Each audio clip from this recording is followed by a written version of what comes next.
Welcome to the future. PBS Digital. 125 million miles away, a traveler is taking pictures for the folks back home. Look at that! They've waited years for this moment. Their baby, the rover Spirit, has just landed safely on Mars. And Opportunity, launched 3 weeks later, will be there soon. This is a big night for NASA. We're back. They've come to Mars to answer a question that's intrigued scientists for decades. Was this ever a place that could have supported life? Did it have the liquid water that life requires? This is a complicated planet. We haven't gotten it right too often. We're going to be in for more surprises. Tonight, Nova goes behind the scenes on an expedition to Mars, to places no one has ever seen before. Follow the explorers as they close in on the secrets of a planet that's killed more than half the missions ever sent there, and nearly killed this one before it began. 2 weeks after landing, Spirit reached out to investigate a Martian rock for the first time. Everything was working perfectly. And then suddenly, Spirit went silent. You're not seeing any signal at this time? Negative. All at once, the party was over. We now know that we have had a very serious anomaly on the vehicle. Right now, we just don't know. We do not know what caused it. Was it something that we did? By our inability to receive telemetry. There's some vulnerability in the design that we didn't know was there. For AIM Odyssey pass, received no data. Did we have some kind of hardware failure? Something broke? Data on the normal direct-to-Earthlink session. Was it an act of God? There is no one single fault that explains all the observables. I mean, it could be any of those things. Meanwhile, Spirit's twin, Opportunity, was about to arrive. Every time we do an intercept landing, it is another experiment that may or may not work. And I have to admit, I did not sleep very well last night because this is exactly what's going on in my mind. You know, what if we had two disasters on our hands? I mean, all this wonderful excitement, and suddenly we would lose everything. 4 years of work, $850 million, careers, reputations, and the future of planetary exploration on the line. Welcome to Mars, right now on Nova.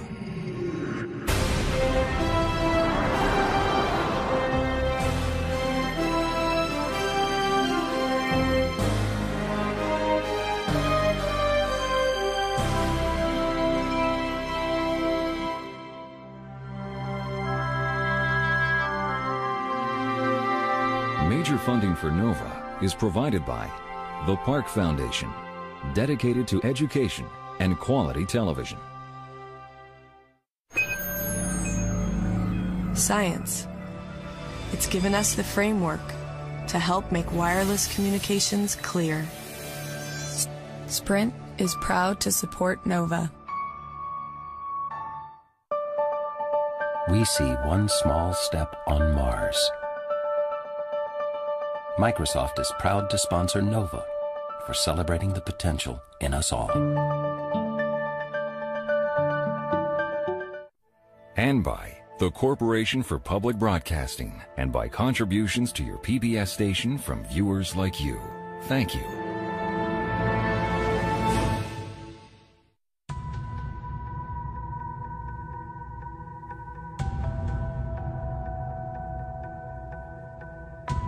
The rover Spirit is 125 million miles from home.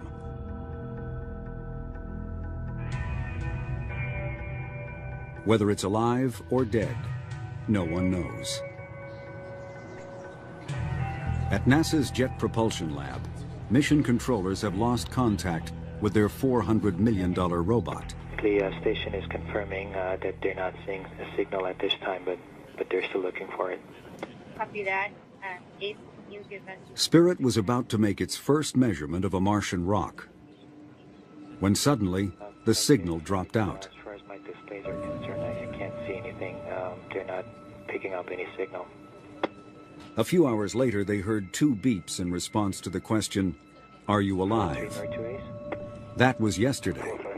Now, they can't even get a beep. We haven't gotten a beep yet. So far, they have no idea what's wrong. Sir, at this time, I have to report that we do not see any MAR data. Okay. All they know is that they have a sick rover, a long way from home. You know, when you get these pictures back, you really feel like you're there. It feels like a walk in a summer day in the desert. But suddenly, when a vehicle stops talking to you, the vast distance between Earth and Mars feels really, really apparent, and it just terrifies you that maybe that tenuous link that you thought was so strong suddenly is broken. Until now, the mission had been a triumph for NASA and the Jet Propulsion Lab, where the rovers were built. For more than 2 weeks, everything had worked perfectly. I don't want to speculate what the team Spirit was an international celebrity, in the news almost every day. With the risky airbag landing safely behind them, the most anxious moment came when it was time for Spirit to drive off the lander. We've got the vehicle completely deployed, ready to go, and now we're going to be sending it off onto this big first step. To put it bluntly, to screw up that step would have been a tremendous disaster. They would have preferred to drive off straight ahead, but part of the airbag was in the way. Rather than risk getting tangled up, they used the test rover in the Mars sandbox to practice a tricky move. A turn in place on the lander so they could drive off in another direction. It's like your first child. The first time through, everyone was kids gloving it and nervous at every phase because, you know, the world was watching you. Spirit was tough. Spirit was a sleepless, tough time. Charlie Tango _ Romeo 21906.alpha.0. Finally, it was time for Spirit to take its first big step. Is the most significant 3-meter drive in recorded history. On my mark. 3, 2, 1, mark. We're essentially just pushing a button and sending it off on a 3-meter journey and then finding out later if it worked. Very, very stressful. 90 minutes later, Spirit sent back a picture of the empty nest. With 6 wheels on Martian dirt, the most dangerous phase of the mission was over.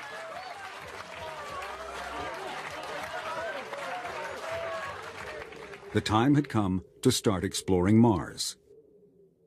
This is what everyone had been waiting for. And then Spirit stopped talking.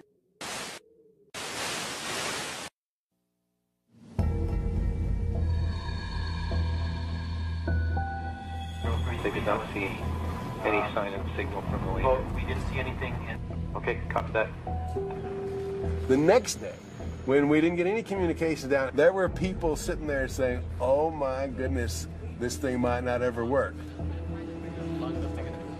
And then all of a sudden, when no one was expecting it, it started sending down data. Flight station reported that they're seeing signal at 143536 on all the downlink channels. That's great news. Let's see if we can look up to it. We got what appeared to be one of the messages that we really wanted to see. But as we went through it, and with the crowd of people around us, it became fairly obvious that it was just a really unfortunate piece of garbage data. We're going to look at some more, but it doesn't look promising. But even garbage is better than nothing. I was thinking, at least it's trying. So now we have a chance. Tracy Nielsen is the fault protection engineer. She helped design systems that put the rover in a safe mode when things go wrong. What they do here at JPL is they build a lot of robustness, a lot of fault protection capability, a lot of ability to keep the vehicle alive into the hardware. And what that does is it buys time. It buys time for some very smart engineers to go through the data and figure out what the hell happened. We're thinking there's a problem with the software, so... They have lots of theories, But until they get some real data from the rover, they can't diagnose the problem. Get the same thing, so I can give us a minute. Copy that. Just want to understand. Thank you. There's a lot of pressure with get us the answers right now, and people 24 hours a day asking us what's going on, and we couldn't tell them anything. An hour later, they try to get Spirit to talk again. Copy that. 63. And it did start talking to us, and it was great. I mean, everything looked perfectly nominal. We were cheering, and then it sent the same data again a minute later. And then it sent the same data again. And then it sent the same data again. And then it sent the same data again. And we're like, oh, it's like Groundhog Day. No. And then the signal dropped out. Just when Spirit seems to have lost its mind completely, it calls home again. Fault monitors, so 72 monitors. And finally, there's some useful information. Spirit's computer has tried to reboot 66 times in the past 2 days. Copy that. When a computer crashes on Earth, you can press the reset button and start over. But when Spirit crashes, there's no one there to press the button. So it's programmed to reboot itself. And that's what it's been doing, over and over for 2 days, without shutting down at night to conserve its batteries. So when it's supposed to be asleep, the thing was awake for hours, thrashing around, doing we don't know what during the night. And the battery is getting, the power system is getting pulled down lower and lower and lower. The vehicle is not designed for some of the things that it was going through. They send a command to shut down, but it doesn't work. I wasn't even sure if we were going to make it. We didn't seem to be making progress in getting control of the rover, and if the battery just kept going down, we could have lost it. As night approaches, the unhinged rover is still wide awake. The automatic fault protection should shut things down before the power system is damaged. But it may not work in this crippled condition. With the rover on the dark side of Mars, the next chance for contact is 19 hours away, if Spirit survives the night. Work continues at JPL, searching for a common thread that links all the problems they've seen. Change the ball, how fast we're putting data in the pipe. Everyone could use some sleep. They settle for pizza. I went one day where I went 27 hours here at work. There's always one more thing to look up, one more thing to check. So even if you do go home, you can't really sleep.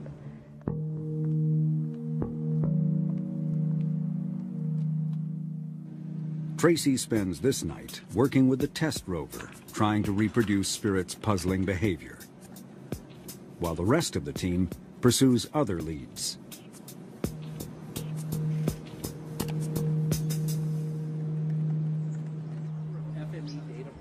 By morning, they have a suspect. The flash memory, Spirit's equivalent of a hard drive, where the computer stores data when the power is off.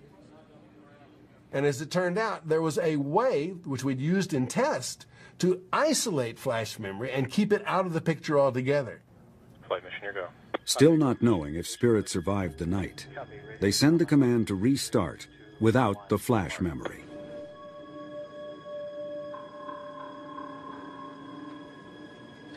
Nothing happens. But there's a good reason. Spirit is asleep. The fault protection worked, pulling the plug during the night, probably saving the rover's life. Later, Spirit wakes up and receives the command. Flight Ace, we've locked on telemetry 145414. And it works. We have partial control of the vehicle. Even so, without the flash memory, Spirit can't do much. And they still don't know what's causing the problem. We are a long way from being out of the woods. It's going to be quite a while before we go in science with this thing again, but we have got a way of talking to the vehicle now so that it responds appropriately. It has regained its sanity, and that's a good feeling.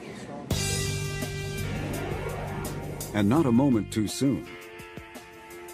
Opportunity will be landing on Mars in just a few hours. Saturday night, January 24th. It's showtime at JPL. At 8:59 p.m., Opportunity begins its plunge to the surface of Mars. Spirit's crisis was a blunt reminder of how quickly things can go bad. And landing is the most dangerous moment they face. A nerve-wracking 6 minutes of automated parachutes and airbags that must work perfectly to work at all. If you go for that full emotional roller coaster ride, you're history. I mean, it is just emotionally too hard to take over and over and over again. Though this is an exciting ride, you know. If we get this vehicle down on the surface of Mars, we'll be very, very, very happy. The spacecraft is bouncing on the surface of Mars and rolling around. The antenna is pointed in many different orientations. LCP, we see it on the LCP. We're seeing it on the LCP.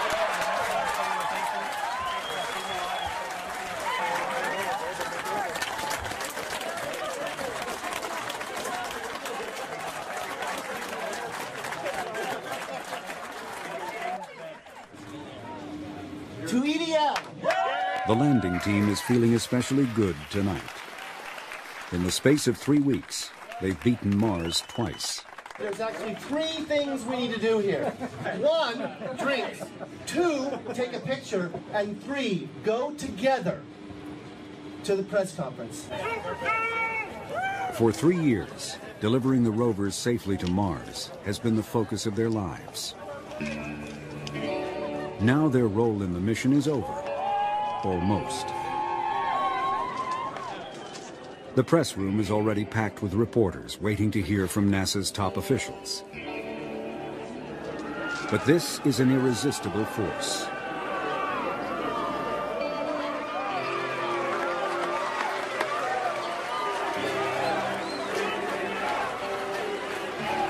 These engineers are now the world's leading experts at landing on Mars.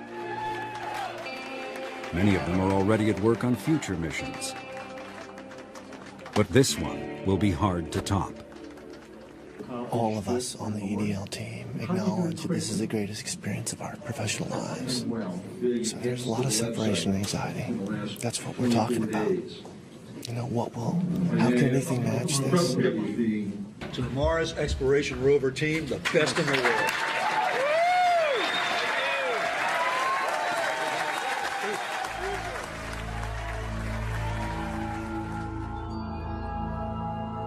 Spacecraft have been visiting Mars for more than 30 years. From orbit, they've seen ancient floodplains, dried up lake beds and river channels. Strong evidence that this now cold, dry planet was once bathed in liquid water, the essential ingredient of life. Recently, scientists have found life on Earth in places they never thought possible before. Miles deep underground, beneath Antarctic ice, even in boiling water by deep-sea volcanoes, living on the chemical energy of sulfur instead of sunlight. Wherever they look, if there's liquid water, there's life. So if early Mars had water, perhaps it had life as well.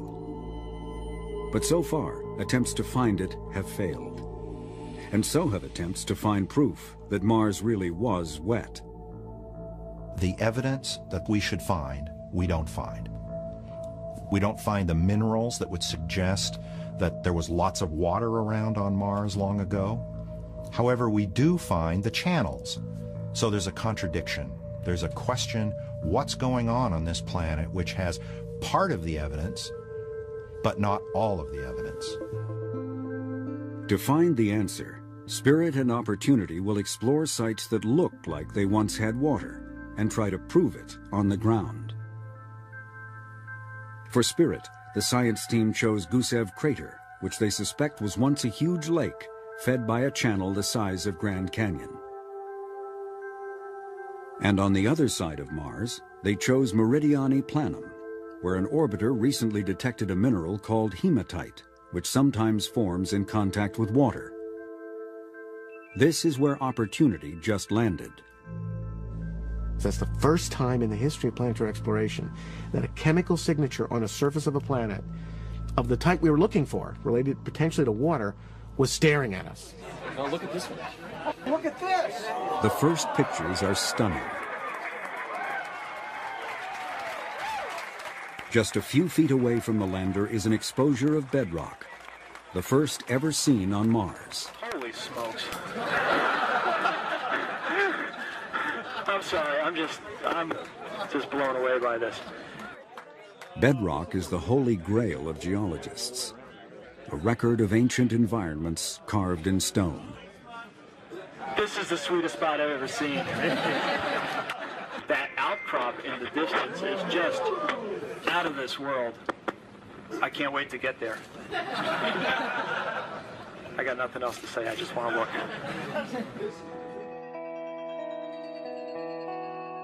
When the full image arrives, they realize that Opportunity hit a cosmic hole-in-one, landing in a shallow crater. We got lucky. I mean, we just got damn lucky. You know, Tiger Woods couldn't do this. We just went right into it. And so we're lying in the bottom of this crater, and the beauty of that is that the crater walls expose materials that we wouldn't otherwise see. I mean, there's this wonderful rock outcrop here. And if we were out driving on the plains, this stuff could be a meter beneath our wheels, and we'd never know it was there. Instead, because we fell in this crater, there it is.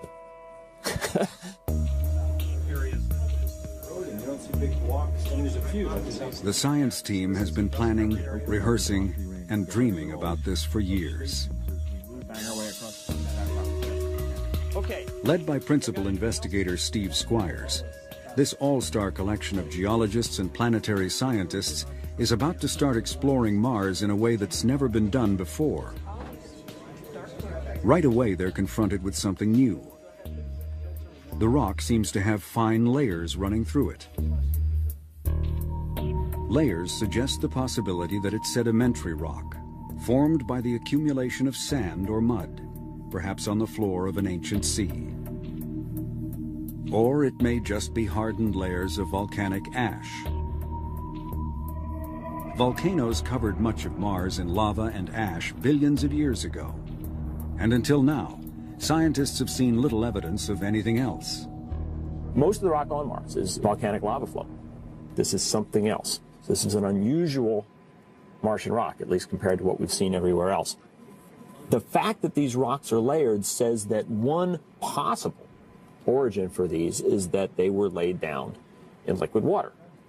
We do not know what's going on here, but the beauty of it is we have preserved in front of us a record that will answer that, and we have on our rover a toolkit of gizmos that will tell us that answer.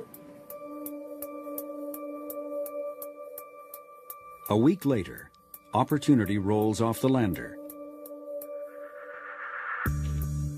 They look for the hematite, the water-related mineral that drew them here in the first place. The infrared spectrometer, called Mini-TESS, can identify minerals according to how they absorb and radiate heat. A false color image shows lots of hematite in the red and orange areas, and very little where it's blue and green. The areas with the least are where the airbags left their imprints. Then, with the microscopic imager on the robotic arm, they take a series of extreme close-ups of the soil and find another puzzle. Tiny spheres the size of BBs litter the ground. A short drive forward brings the rover close to the outcrop. Another image, with the color tweaked to distinguish different materials, reveals more spheres. And more close-ups show them eroding out of the rock. Embedded in this outcrop, like blueberries in a muffin, are these little spherical things. and they're really, really round, and we're trying to figure out what they are. Just a few days into the mission, Opportunity has turned up evidence of something. But exactly what remains to be seen. It's like a mystery novel, okay? You know, you read a mystery novel and you get fed these clues. And we're trying to piece these clues together. And right now we got a partial story, and it's, I don't know how it's going to come out. Spirit is ready to get back in the game. The engineers found that the problem was simply too many old files in the flash memory.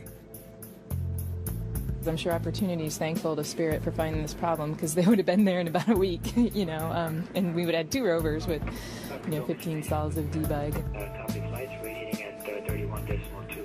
When they're sure that nothing else is wrong, they delete the old files, pronounce Spirit cured, and chalk it up to growing pains. The Spirit rover always seems to have been a bit of the trouble child. And it was just when all the attention was shifting away from Spirit to Opportunity, because Opportunity was going to land. It almost seemed like, you know, a sibling that was trying to get attention back to itself. You know? But along with the good news comes the realization that Spirit was not as fortunate as Opportunity in its landing site. If this was once the bottom of a lake, geologists would expect to find the kinds of rocks and minerals that form in a wet environment. They sample a boulder and the soil near the landing site. But it's all volcanic and shows no sign of ever having been wet. The evidence they're looking for may have been buried, or it may have eroded away, or it may never have been there at all. The rocks that we have analyzed appear to be basalts, the most common type of lava. And as a person who is really interested in lavas, this is fine with me. But it's a disappointment in a way for the mission, because we are after evidence that this really was a lake bed. Maybe they can some kind of thing. Natalie Cabrol was one of the first to suggest, 15 years ago, that Gusev was once a lake. And she fought hard for its selection as one of the 2 landing sites. I think we're on the right track. It's just like the evidence is going to pop out like it did in Meridiani, because we happen to land in front of an outcrop. If the evidence of water has been buried, a good place to find it might be in the exposed walls of a small crater in the floor of Gusev. From Spirit's landing site, it's 300 meters to a crater they call Bonneville. Bonneville might give us an interesting insight on what's underneath our feet. It will take weeks to get there, but it's the best chance they have. We're kind of grasping at straws here, looking for the right stuff. It's a tougher site, it's a harder site to love, but it's what Mars has given us. So. Back at Meridiani, Opportunity's team is ecstatic. They've spent the past week traversing the outcrop, creating a close-up photo mosaic. Now they're selecting targets for closer study. I think we're all in Mars Geology 101 here. It's an experience where we look at the evidence and say, well, what could this possibly be? This is an alien planet, and we don't know what we're going to see when we get down close and personal with this rock. With each picture that comes down, there's really an expectation that you just might break the whole thing open. If this outcrop was ever exposed to liquid water, there will be clues in the chemistry of the rock. And that's what Opportunity is looking for. The rovers have 2 spectrometers on the robotic arm. One can identify minerals containing iron. The other sees chemical elements. Both work by bombarding the target with radiation and reading the signal of what bounces back. Every element and every mineral has a unique signature. So far, the instruments have seen a lot of sulfur, a common chemical element in volcanic gas. If the gas mixes with water, it can make sulfuric acid, and that can react with certain rocks to produce mineral salts called sulfates. A lot of sulfates in this rock would be evidence of water. But the sulfur seen by the instruments may be just a thin coating on the surface. The only way to tell for sure what the rock is made of is to get a clean look inside. And the rovers have a special tool for that purpose, the rock abrasion tool, or RAT. But the man in charge of the RAT is worried. I thought that before landing we had roughly been able to approximate anything that Mars was going to throw at us. Of course, what I neglected to think about was a rock that would be spitting out blueberries. What we're afraid of happening is that we're going to dislodge one of the spherules, and that it's going to be like a pinball machine between the RAT and the surface of the rock. And this could be something that causes us some problems. Oh my God. Squires thinks they're onto something big. But what are we dealing with here? I mean, this rock. Steve Gorovan's team spent years developing the RAT. This does not look volcanic. This is not basalt. There's not too many other things left. Now the mission is riding on it. Well, we're going to get to the bottom of it, so... Yeah, exactly. Literally. And it's you who got to do it. Okay, I will. The science team selects a piece of the outcrop called El Capitan for Opportunity's first RAT. Squires shows the rover driver the area where they want to work. Then the driver builds a set of commands that will tell Opportunity exactly how to get there. Incredibly, considering that the rover is on Mars, he'll get it to within a few centimeters of the desired spot. Meanwhile, Gorovan has blueberries on his mind. He picks a spot to RAT that looks berry-free on a full-size image. But when the close-ups arrive, he gets an unpleasant surprise. More blueberries. Look at this. You cannot see this berry in the place that we looked at. You just can't see it. You got it properly registered with the PanCam? You know where you are? I did not see those spherules in the PanCam. Steve, sit down with some PanCam images and get this stuff registered. You got to figure out where you are, man. I promise that's what Phil and Keel are doing. That's what we've been doing since I got here. But we can't find this. We're not at the Well, edge. it's obviously there. We'll solve it. Solve it. Solve it by the science. Hey, we got paid. We'll solve it. Every day on Mars brings new problems, and they have to be solved quickly. The rovers wake themselves up each morning when the sun hits their solar panels, at which point they're ready to receive instructions for the day. But they're on opposite sides of the planet, so as day begins for one, it ends for the other. That means round-the-clock operations for two science and engineering teams, trying to take advantage of every waking moment for each rover. And there's another problem. The Earth day is 24 hours long. But the Martian Sol is 24 hours and 40 minutes. Every day the rovers wake up 40 minutes later. And to stay in sync, the people on Earth must do the same.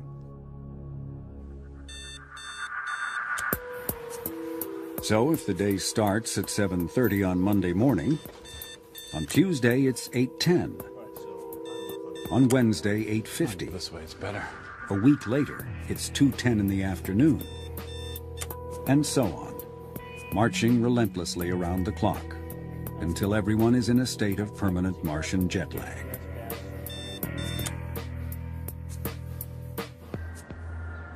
This is indoor work. Earth days and nights are blocked out. Diets tend to suffer. The primary food group is ice cream. It's trouble. There's no doubt about it. It's definitely trouble. There's an excess of cookie dough piece pops consumed by this organization. Mars time is especially tough on families.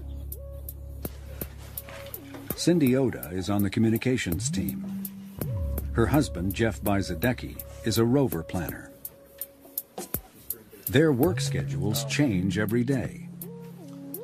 But their two little girls, ages 3 and 5, live strictly on Earth time. It still gets very confusing. Like, we're always trying to look at our schedule, trying to figure out what time exactly that we work and do we overlap, and also to coordinate with our children's schedules. You know, there's pickup time, their drop-off time, music class, and their swimming classes, and the, you know, ballerina class. If we didn't have any Earth time at all, it would make things a lot easier. It's the salt. This is 5 millimeters. It's even tougher for those who try to keep up with both rovers. They're both exciting. I like to go back and forth between the two. It takes real effort to force yourself to go home and sleep. It takes real effort to eat. But yet you don't want to miss anything. You don't want to say, oh my gosh, if I go home for a week, I'll come back and they will have figured it all out. Yeah, we gotta go to this place and beat them up. Each day is a race to absorb the new data coming down, and then while the rover sleeps, to prepare a plan for the next sol that's ready to uplink the moment the rover wakes up in the morning. No one knows how long the rovers will survive, so every minute counts. At Meridiani, the pressure is on to choose a spot to rat on El Capitan. That spot for ratting has to be chosen now. And I mean literally in the next, well, it should be chosen in the next, hour. What is this rock? That's McKittrick. Finally, his team picks a spot that looks safe. That's got to stay with me and do the uplink priority. Then they build a step-by-step sequence for the rat grind. McKittrick Base and James Berry. The plan gets worked over again by the full team, balancing science priorities with what the rover can handle. Every sol, every move they make on Mars goes through this same process. The engineers take the science plan and turn it into a string of commands the rover can understand. And by the time Opportunity wakes up in the morning, the command sequence is ready. Twisted knot in the stomach mode, first time using all. In mission control, they'll have one last chance to check the rat's position before giving the final go-ahead to start grinding. And now the fun begins. If the rat is not correctly placed, it could malfunction. It's precision work. And on Earth, all they can see is a still picture and numbers on a screen. This, I can't stand this. I wish it was over. That's good. Contact switch is tripped. As far as they know, the rat is ready to go. Are you ready to give a formal go for the rat sequence, Master? Yes, I think we are. More definitive. We'll go to rat. Go to rat. I like that. Okay. You are clear to command. On my mark, 3, 2, 1, mark. The rat has been engaged.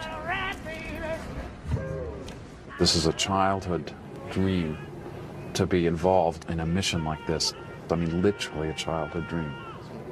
I feel highly responsible for this important little episode here. I don't care if we find chili under there. I don't care. I just want to make that thing work. That evening, it's time for Opportunity to send back pictures of what it accomplished. And it does. Oh, right. Where are they? Damn. Bring them up. Eric. It's a low-res close-up of the ratted hole coming in from Mars. That is all the way through there. Look at that texture. Oh, baby. Yeah. Oh, yeah. I'll take it. Yes. You see that hole? I heard the fall. Oh, man. Oh, this is huge. This is huge. It's beautiful, man. You did it. Okay, well, next stop, Guadalupe. It's the most important hole we've ever dug. Now the spectrometers have a clean view inside the rock. What they see could clinch the water story, but it will take a few more sols to find out.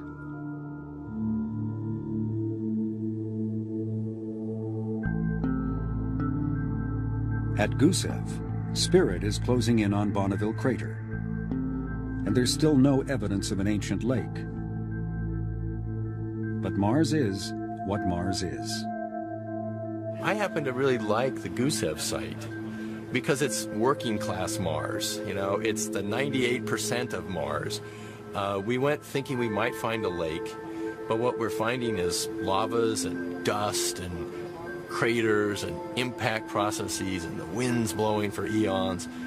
That is probably most of Mars. Gusev is just good solid down-home Mars. That could change when they see what's over the rim of Bonneville Crater.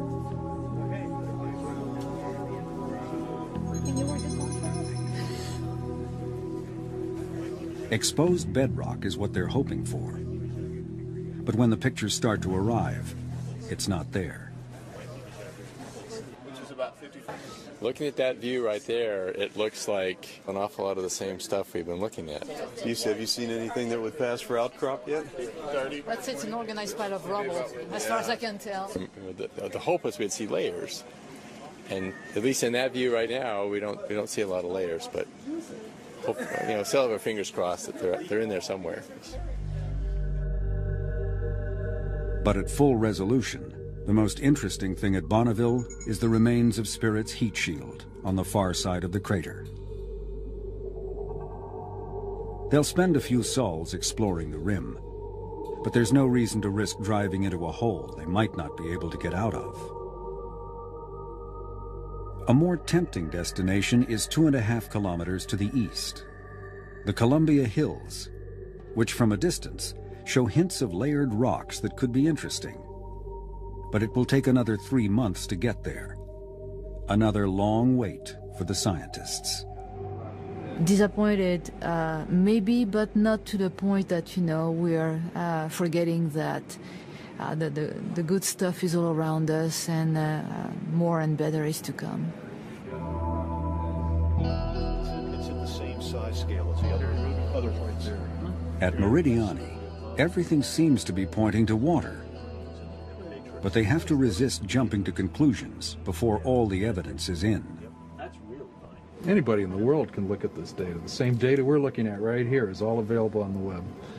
So there are some kind of frustrated geologists out there. They're wondering what's taking so long to figure out the obvious.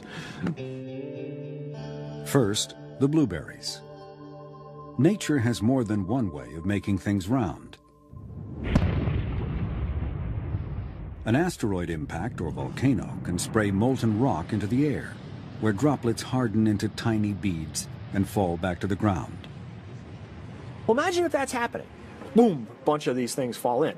They're all going to be concentrated in one layer, right? We don't see that. They're dispersed.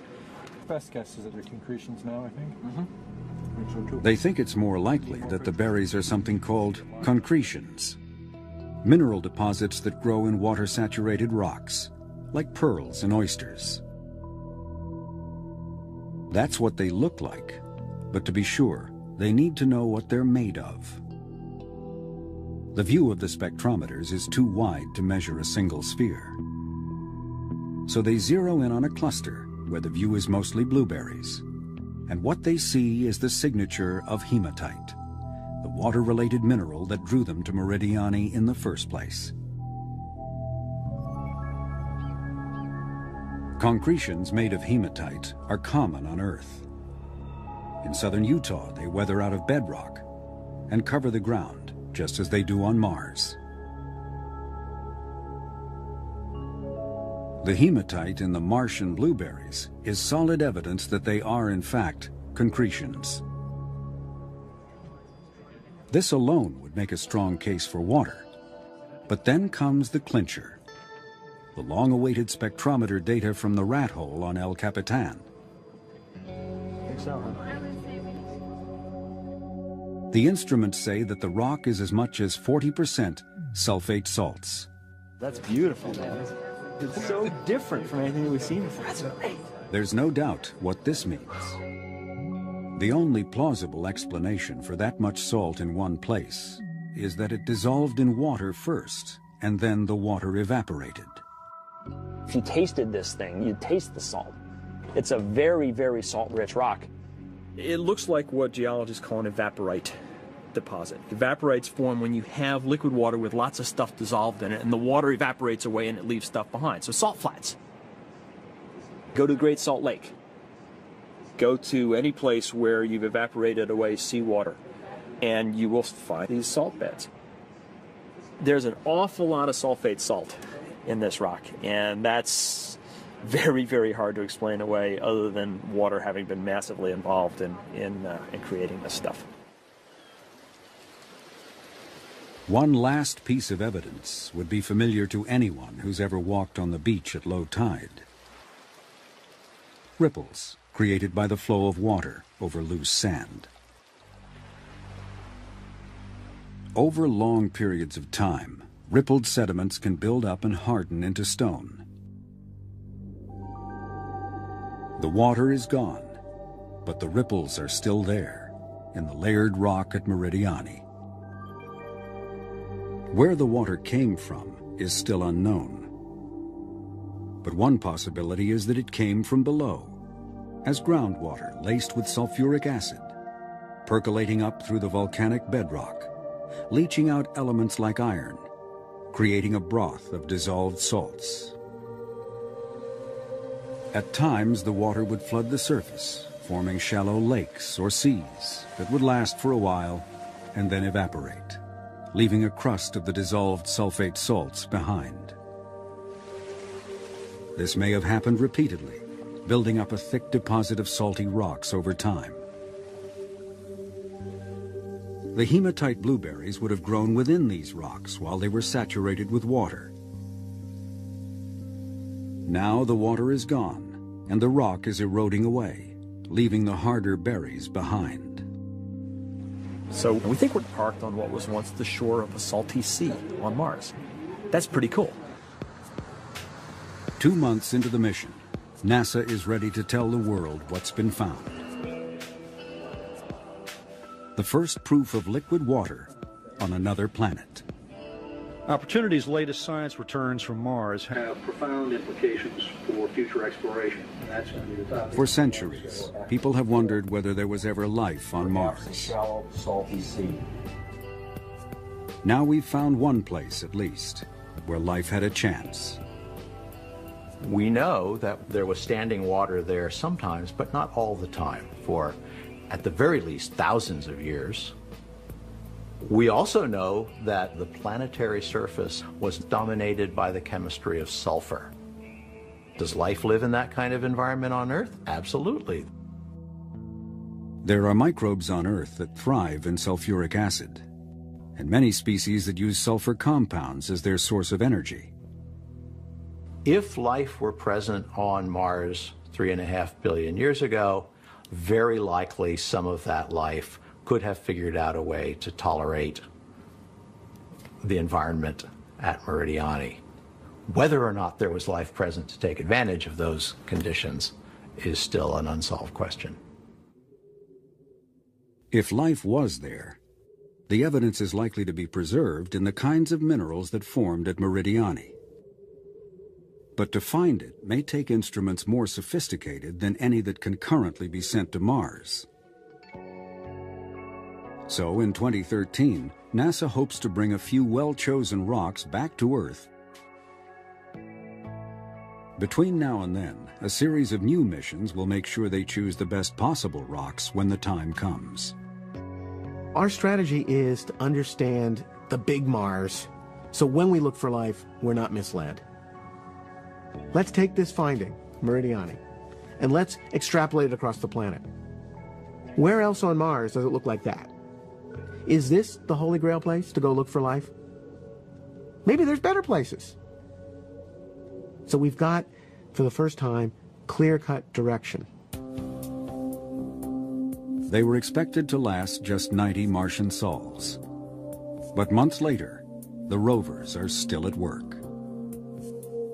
Opportunity climbs out of Eagle Crater and takes in the view. Billions of blueberries, formed in rocks that have long since eroded away. And on the horizon, the rim of a much larger crater called Endurance, where the water story of Meridiani takes on a new dimension. Exposed in the walls of this stadium-sized crater are massive outcrops of layered rocks. Salt-rich rocks like those in Eagle Crater, but a much deeper slice of Martian history. There's meters of sulfates here. Okay, so a lot of water has to have gone away to leave that much salt behind. It's much more than we thought we were dealing with before. Opportunity spent 6 months inside Endurance Crater, working out the details of the water story at Meridiani, which may span hundreds of thousands, if not millions of years.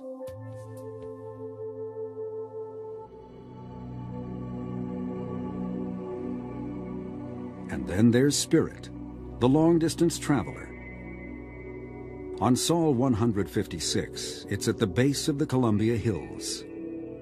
70 meters up is an outcrop of bedrock, the first they've seen in Gusev Crater. But it will be a tough climb.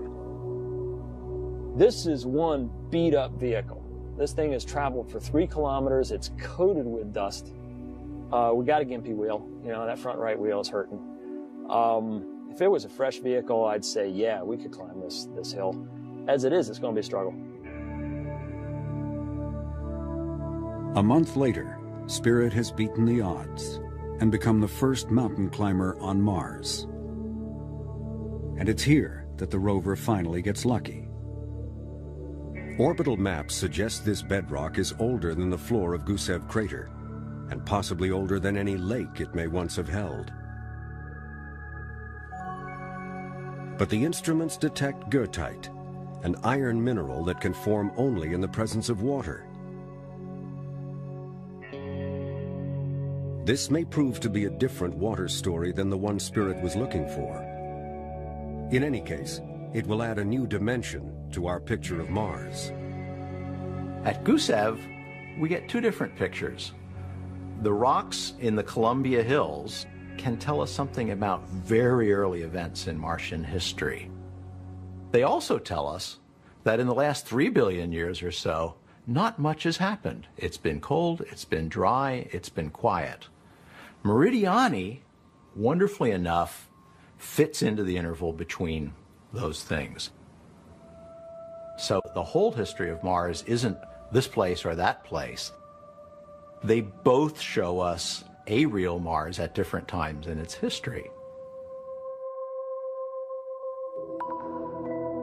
Days grow short as the Martian winter closes in. Solar energy fades, and the rovers are slowly starved for power. How much longer they'll last, no one knows. International Space Station. The Bush administration announced in 2004 the Constellation Program. On the moon. A plan that would return Americans to the moon by 2020. But the program was never fully funded and was eventually cancelled. In 2010, the Obama administration announced its vision for NASA and human Mars exploration. By the mid-2030s, I believe we can send humans to orbit Mars and return them safely to Earth.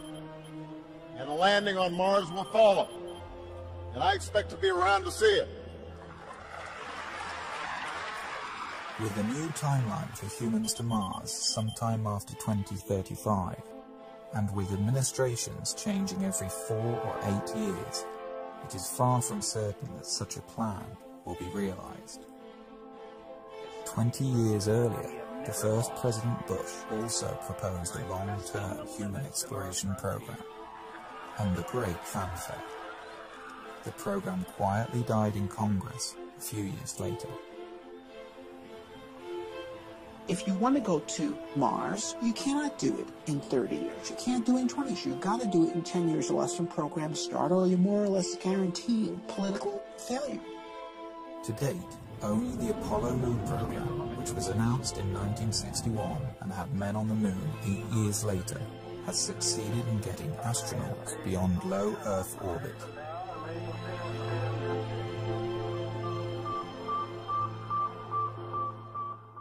was 5 when Sputnik flew. And while to the adults, Sputnik was a terrifying event, to me, as a child who was already reading science fiction, it was exhilarating, because it meant that this possibility of a spacefaring future was going to be real. And I was 9 when Kennedy gave his speech committing us to the moon. To go to the moon in this decade and do the other things, not because they are easy, but because they are hard. I grew up during the 60s when it was Mercury, it was Gemini, it was Apollo. Every month, NASA was doing something more impressive than in the month before. We were going to be on the moon by 1970, Mars by 1980, Saturn by 1990, Alpha Centauri by the year 2000. We were moving out, and I wanted to be part of that. And so I got myself a scientific education. But then in the early 70s, it's all collapsed. We achieved the first part of that program, Moon by 1970, but the Nixon administration shut down the rest, and we did not move out into space. And for a while, I accepted that, grudgingly. I became a science teacher. But then in the early 80s, something hit me, and I said, I'm not going to accept myself doing less than what I had dreamed of doing when I was a boy. Zubrin went back to graduate school, getting advanced degrees in engineering and aerospace. He then went on to work at Martin Marietta, which later became Lockheed Martin, designing interplanetary missions. It was here that Zubrin's obsession with the Red Planet began to take hold.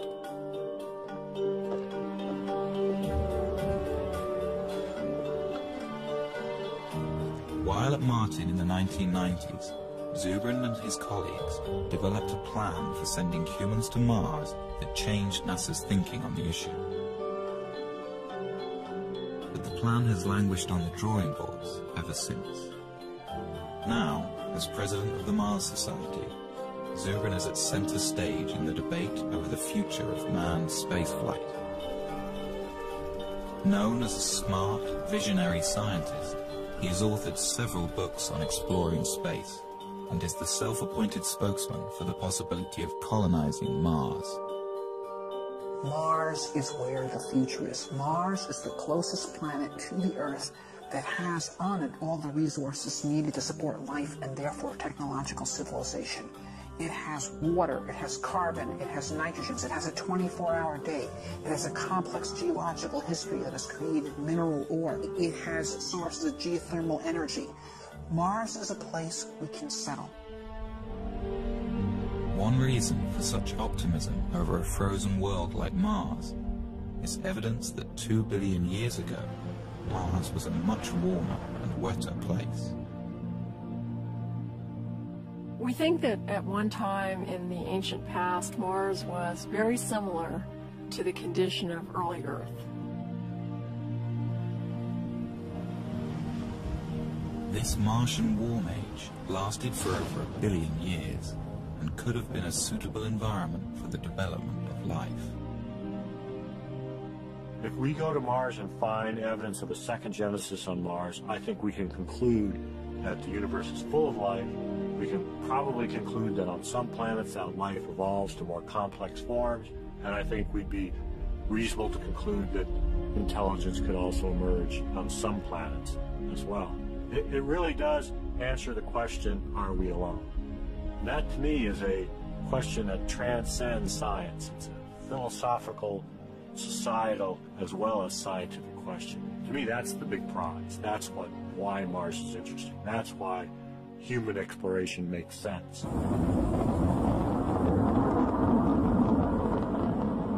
Space programs are often criticized for the huge sums of money they require.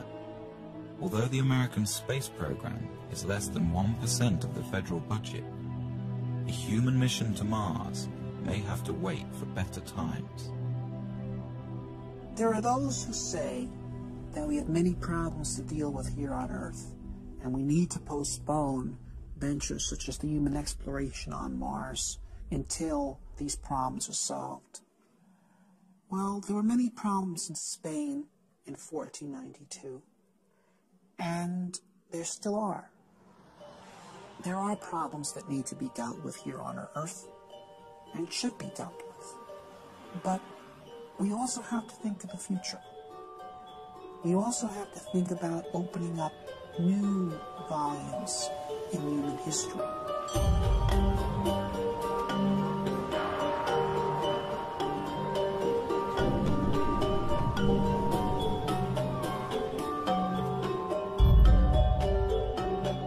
I believe that it's essential for a positive human future that humanity expand into space.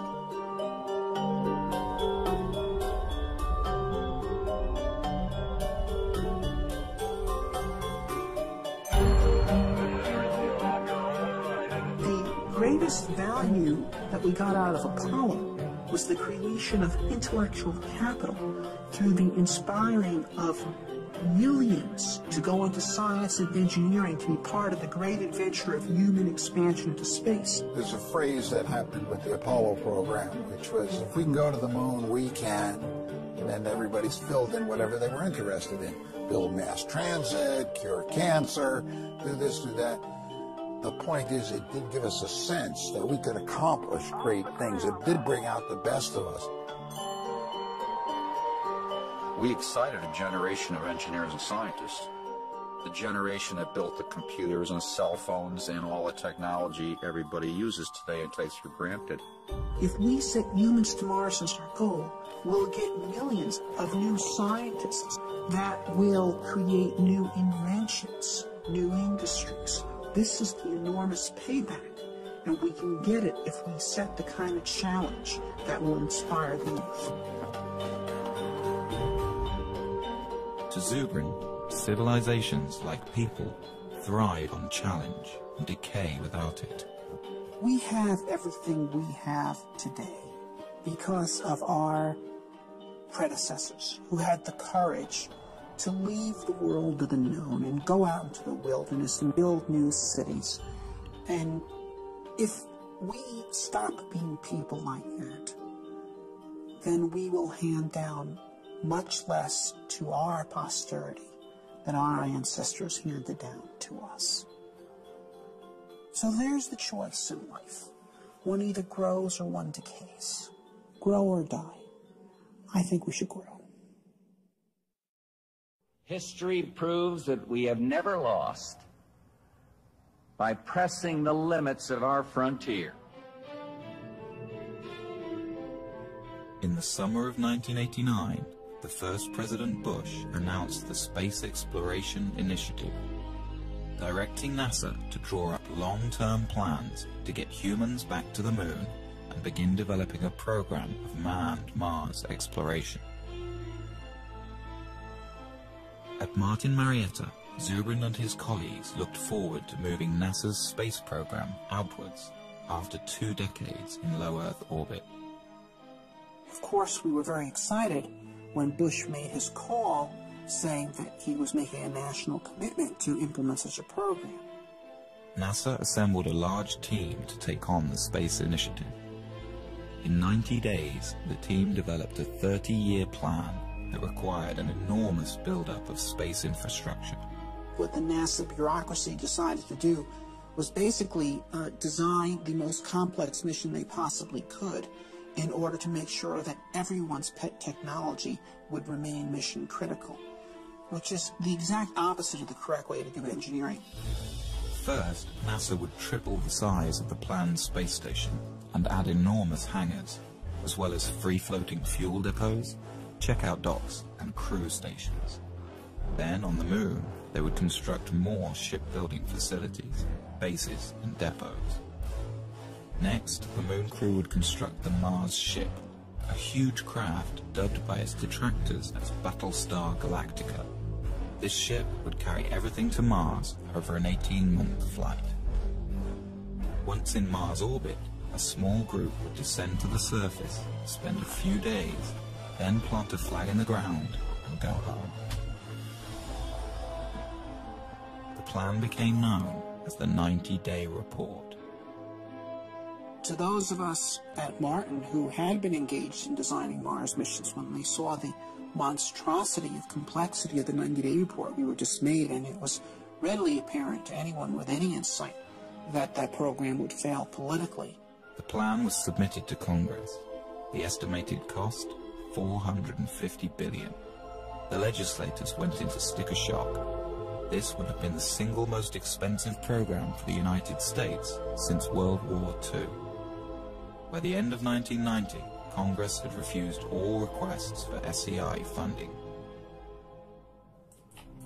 When the realization came that SEI was doomed, Zubrin wrote a memo to his colleagues at Martin Marietta, outlining his problems with the NASA plan and arguing for a more direct approach.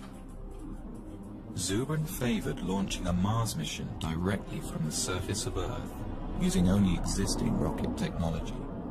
This negated the need for a lunar base and avoided the complexity and cost of building ships in space.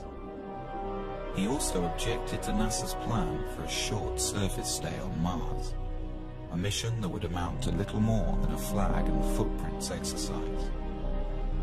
To Zubrin, we were going to Mars to explore and develop a new world. To maximize surface time, Zubrin proposed using a faster flight path, known as a conjunction-class mission. This would mean a crew could arrive on Mars after only a 6-month journey. They would then remain on the Martian surface for a year and a half. This would give the team time to explore a wide area and conduct detailed research about the planet. Then, as the Earth return window opens, the crew would launch from Mars for the 6-month trip home. Zubrin was convinced that a simplified, more robust and cost-effective mission could be designed using these principles.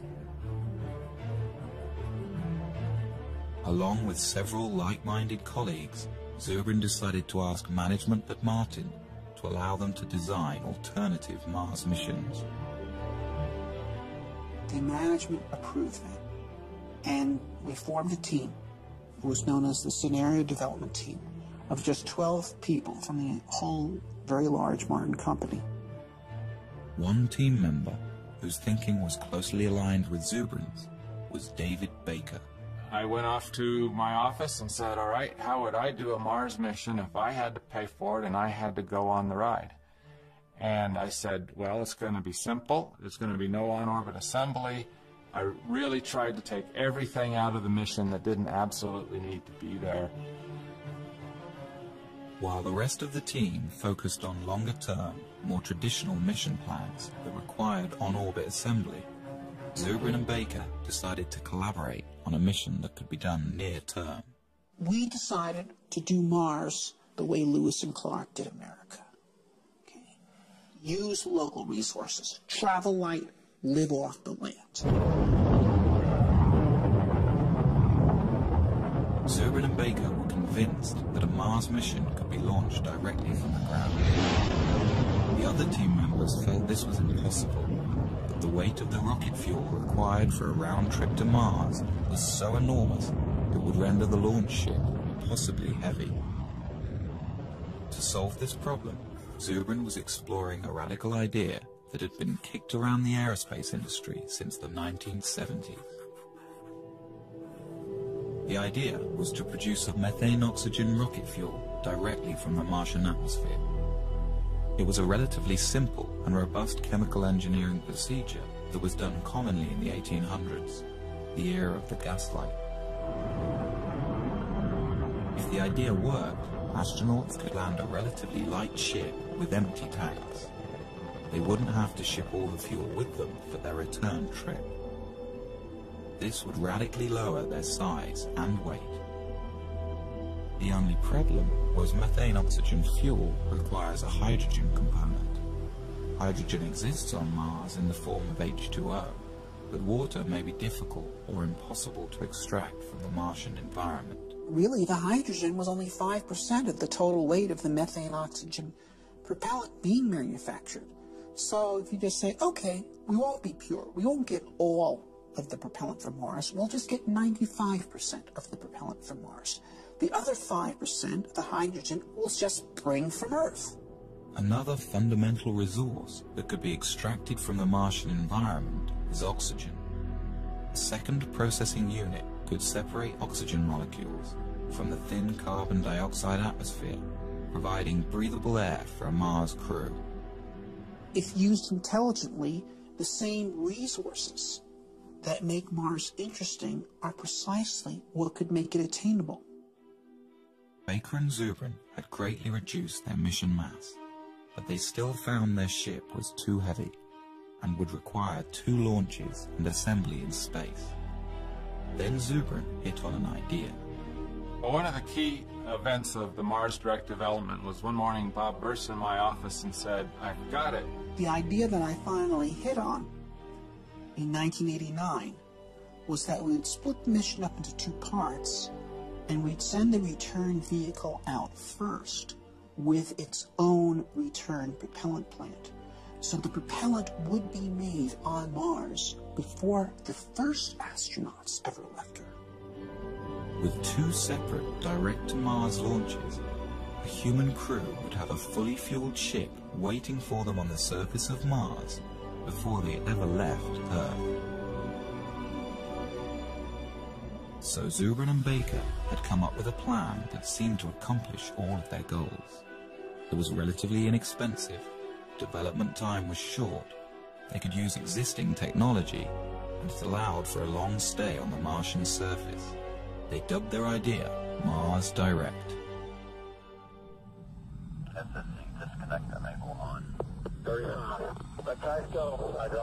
Aboard an Ares rocket is the Earth Return Vehicle, or ERV.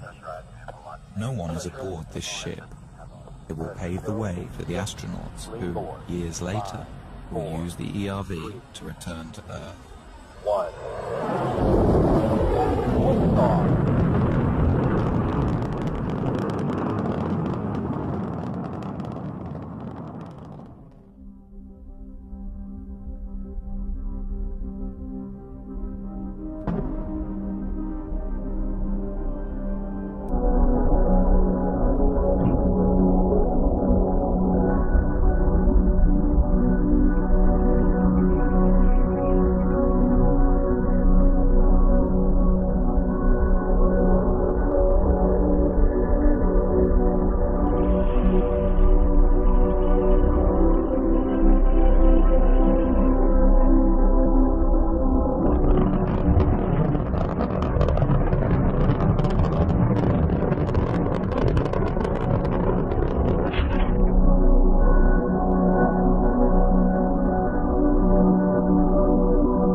On its second day, the ERV deploys a small nuclear power reactor.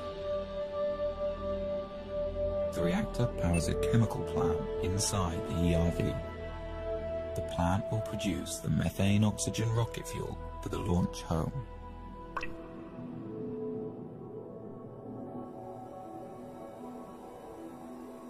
Nearby, a second robotic rover is guided to a pre-picked landing site for the human crew.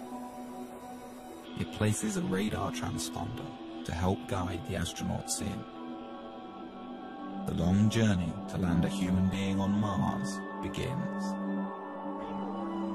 3, 2, 1, engine start.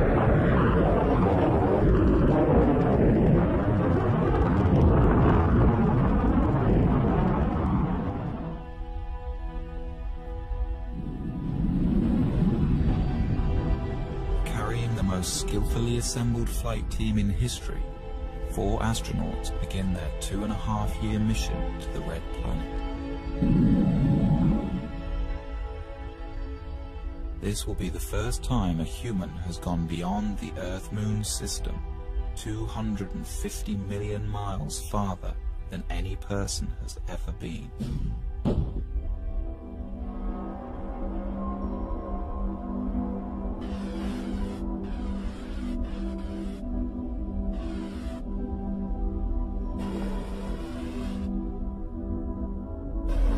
To the health problems of zero gravity, And to fully acclimate the astronauts to Mars, the ship will deploy a weighted tether attached to the last stage of the spent rocket booster. By thrusting the ship into a rotational spin, the counterweight of the rocket will create centrifugal force, and thus artificial gravity. The crew will be able to live with their feet planted firmly on the floor during their 6-month transit. But the HAB is not entirely alone on its journey. Just ahead of it is a second ERV, identical to the first. Launched just a few weeks prior to the HAB, it will prepare the way for a second human crew that will follow 2 years later. It can also function as a backup for the first mission if anything should go wrong.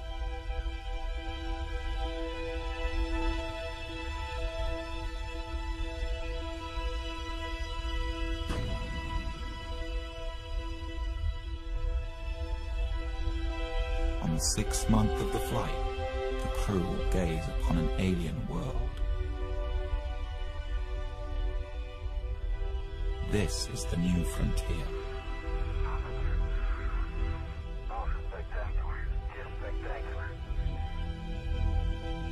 After days in orbit and satisfied with the landing conditions, the crew will receive final word from Mission Control on Earth. All systems are go for entry descent landing. 3, 2, 1.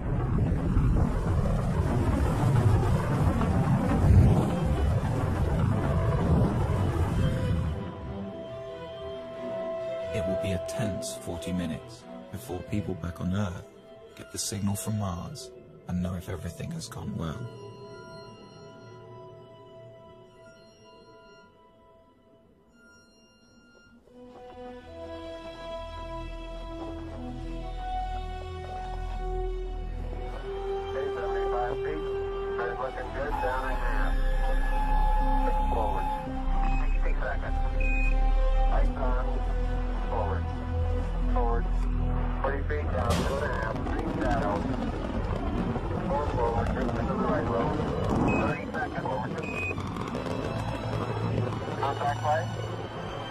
Okay, engine stop. We're seeing it on the altitude. We're on Mars, everybody.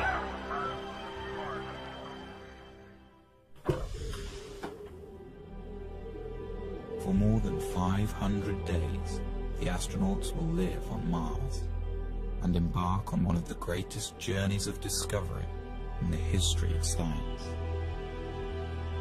Will they find life? Or the fossilized remains of past life?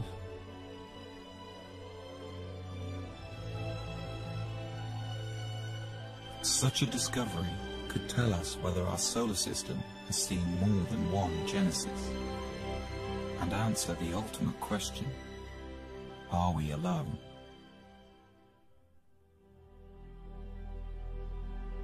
In any case, these explorers will be learning how feasible the colonization of Mars really is, and whether or not mankind has a future among the stars.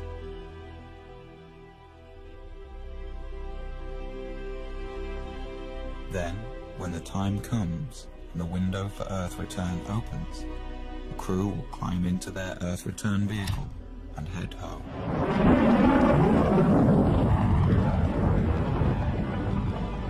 They will arrive home heroes, the first to stretch the limit of man's expanse from one planet to another, their names added to the list of great explorers of new worlds. In their footsteps, others will follow.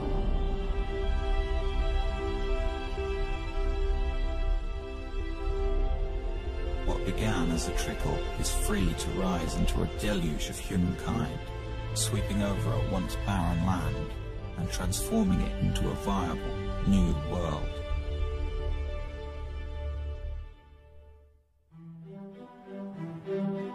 When Baker and Zubrin presented Mars Direct to their bosses at Martin, they expected the worst. To To their surprise, management was excited about it. They liked the fact that everything needed was relatively simple and near-term. As time went on, Martin Marietta embraced Mars Direct as their creation and put Bob and I on an airplane to several NASA centers to present Mars Direct and try to build some momentum for it. Baker and Zubrin flew to the Marshall Space Flight Center in Huntsville, Alabama. This had been one of the original design hubs for the Apollo moon landings, but recently many of the engineers had become demoralized by the failure of NASA's SEI program. Tag team style, Baker and Zubrin presented their alternative mission architecture. The response was thrilling. The old-school Apollo crowd embraced it. This was a plan that actually made sense and was within reach. Baker and I gave a number of briefings. The first was at the Marshall Space Flight Center. Next was at Johnson. These people were incredibly excited. Over the next few weeks, Zubrin and Baker were flown around the country, pitching to all branches of NASA. And everywhere they went, the response was electric. The plan was standing up to scrutiny, and groups all over NASA were converting to Mars Direct. Their tour culminated in a public presentation to the National Space Society. The crowd gave the two aerospace engineers a standing ovation.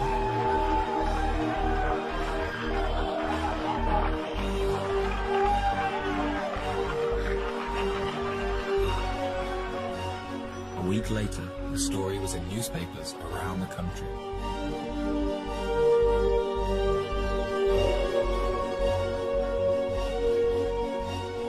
The counterattack was beginning to form within NASA. The space station teams and many in the advanced propulsion groups were against the idea. Since Mars Direct didn't need their programs, they felt under threat. As quickly as doors opened for Zubrin and Baker, they began to close. NASA didn't want to pursue a Mars mission at that time. They didn't want to be derailed by a bunch of Mars fanatics that thought that their idea of what NASA should do should overwhelm what NASA thought NASA should do. What we did in Mars Direct was literally come up with the leanest solution, the one that involved the least spending on an assortment of technologies and infrastructural elements, including, for example, we made no use whatsoever of the International Space Station. And so people involved in all those programs were very upset because we were showing that you could go to Mars without their program being required. They felt that we were de-justifying them. The NASA administration rejected Mars Direct. The two engineers were outsiders again. But Zubrin remained determined. Bob had grabbed hold of it, and I could see that it was his, and no matter what I did, he was going to do what he was going to do, and he was going to be a proponent for it and push it, and I really saw my role sort of evaporate. It's a little bit like being a dim planet next to a bright star around him in terms of his enthusiasm, and you really can't compete with that. All you can do is decide how you're going to deal with it. By February 1991, Baker quit Martin to start his own firm. Zubrin battled on. For the next year and a half, Zubrin tried to get NASA to pay attention, giving speeches, writing papers, but Mars Direct's time seemed to have passed.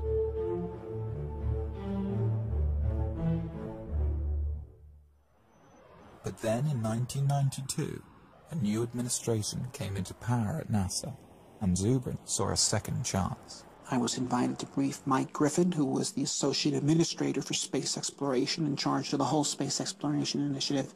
He immediately became a very strong supporter of Mars Direct. But before the engineers at NASA would take another look at Mars Direct, they wanted Zubrin to prove that producing rocket fuel on Mars could work. They gave Martin Marietta a small budget to do an experiment. Zubrin and his team built a machine called the In Situ Propellant Plant. It could take carbon dioxide, the dominant gas in the Martian atmosphere, combine it with a little hydrogen, and produce a methane-oxygen fuel. We did it in 3 months. With a very small team, we built a plant that was 94% efficient And no one who actually participated in that effort was actually a real chemical engineer. They were all aerospace engineers, like me, who were simply dabbling in chemistry in order to prove to NASA that 19th century chemical engineering really worked. With the experiment a success, the administration had Zubrin give detailed briefings of the mission plan to the engineers at the Johnson Space Center. They liked it, but had some problems. Dave Weaver was the lead mission architect. There were a number of things that we were concerned about with Bob Zubrin's mission. First of all, we thought his estimates of mass were probably too optimistic. Didn't have sufficient margins for a variety of things, not the least of which would be things like provisions for the crew, the amount of water that would be required. We thought his ascent vehicle was very large, which meant his power requirements, his propellant requirements were much larger than needed to be. His trip times out were too long, and that for very little effort you could get them shorter. The other problem was the size of his crew. He had a 4-person crew.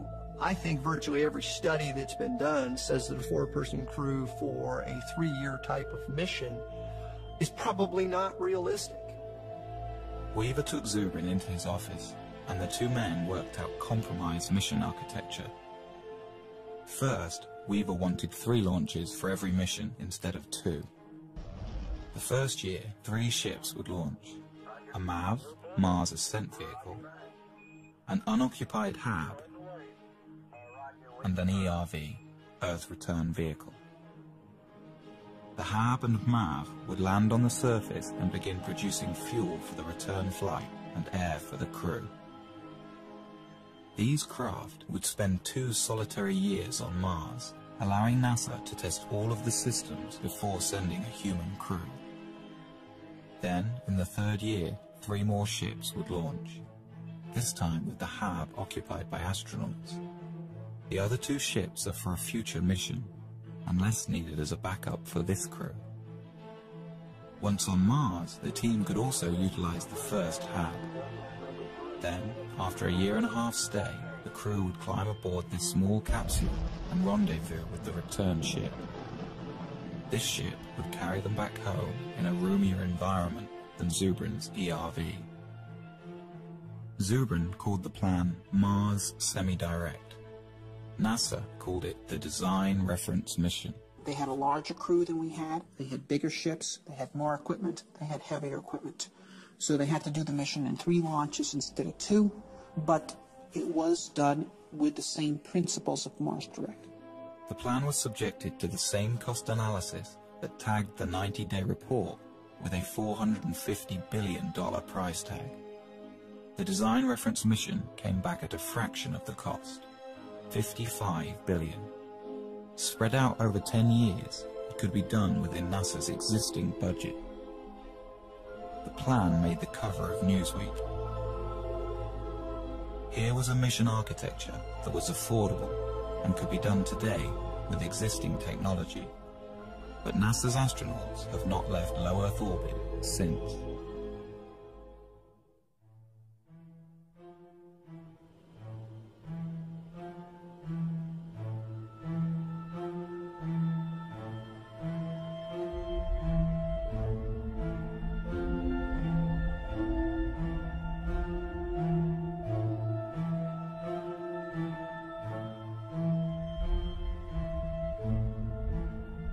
With the completion of the International Space Station and the retiring of the Space Shuttle program, a debate rages over the future of space exploration. Should NASA continue to focus on low Earth orbit, developing technologies for the future? Or should NASA have a goal, like it did in the 1960s with Apollo? The way we got to the moon was by a presidential imperative that demanded that NASA get to the moon within a decade. So NASA was forced to sit down, design a plan for how to do that, and then fly the mission. Since that time, without the presence of a driving imperative, we engage in basically a random set of constituency-driven programs which are justified ad hoc afterwards by the argument that they could prove useful at some time in the future when you actually have a plan to go somewhere. I think NASA has focused on a steady process where the government can't just pull the plug on their funding. I think the Apollo cancellation was very traumatic for NASA, and it really transformed NASA from what it was in the 60s to more of what it is now.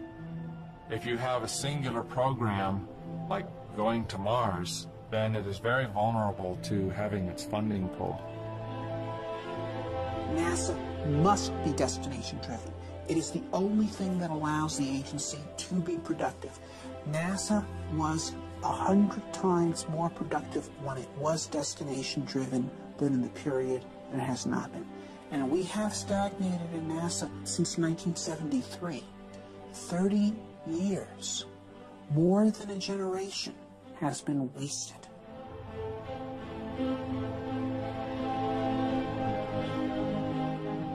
The American space program's been stagnant for 30 years. There's a once-in-a-generation shot right now to get it moving again by giving it a goal that'll take it somewhere. So the stakes today are high. If you ask me if I am nervous right now, I am.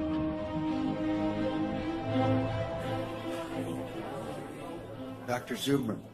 Why is NASA stuck in low Earth orbit? The problem with NASA's lack of current achievement is not money. The problem is lack of focus, it's lack of a goal. It shouldn't be humans to Mars in 50 years. It should be humans to Mars in 10.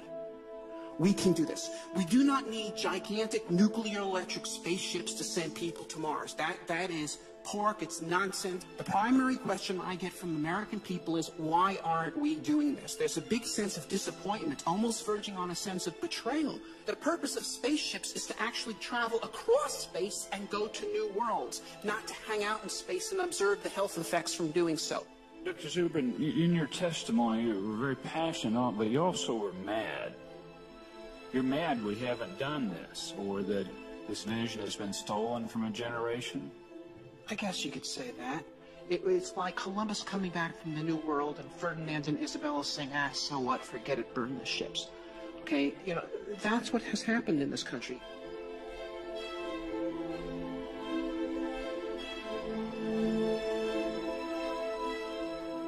We've won our point that there needs to be a destination. What we need, the point we need to win on now is that the destination needs to be Mars, and it needs to be soon.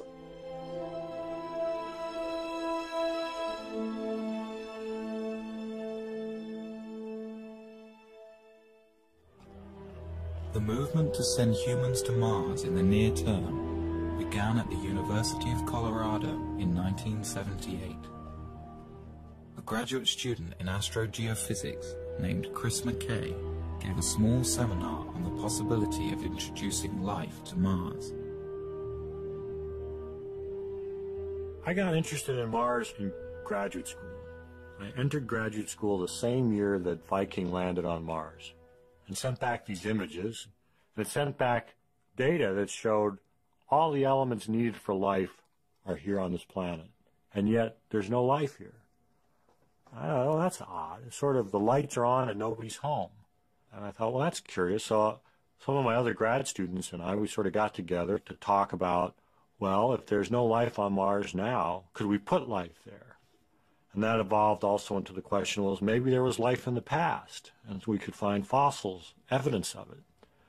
Well, how would you do that? Well, you do that by sending people there. Together with fellow graduate students, the group decided to put together a small conference to discuss the matter of human Mars exploration.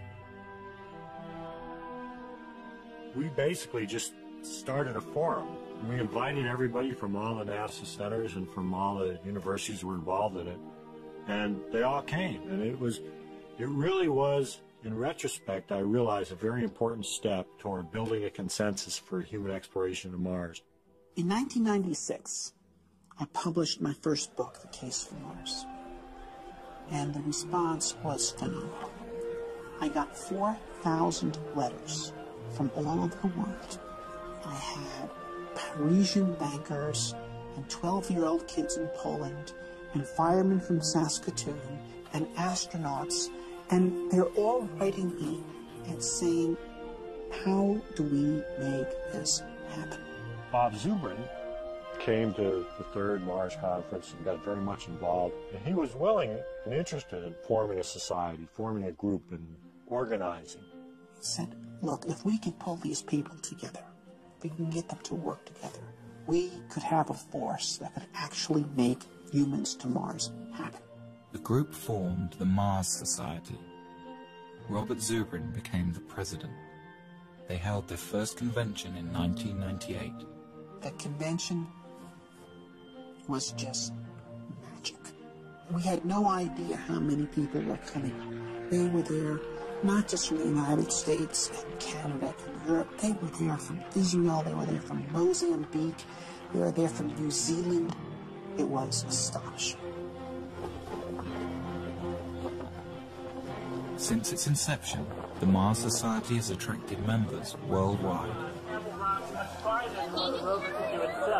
Derek Shannon is the head of the Southern California chapter. He's met with political leaders from all over the country.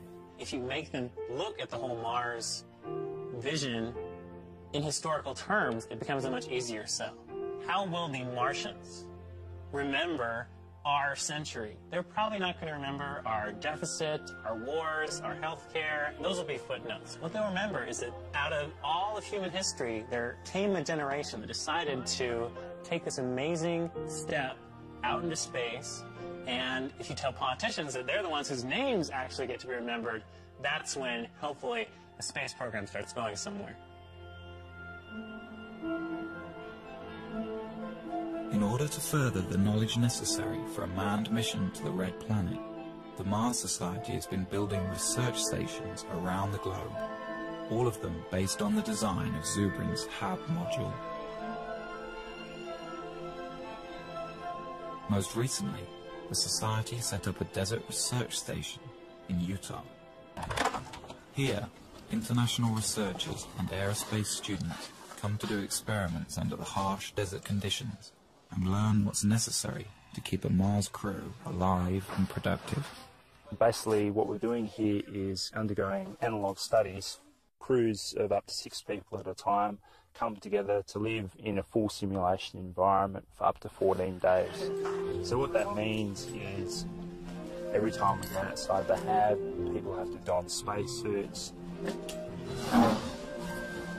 have to depressurize. When we go outside, they're called extravehicular activities. They can only be of a certain duration due to the air supply. We have to recycle all our water and basically have our own food as well.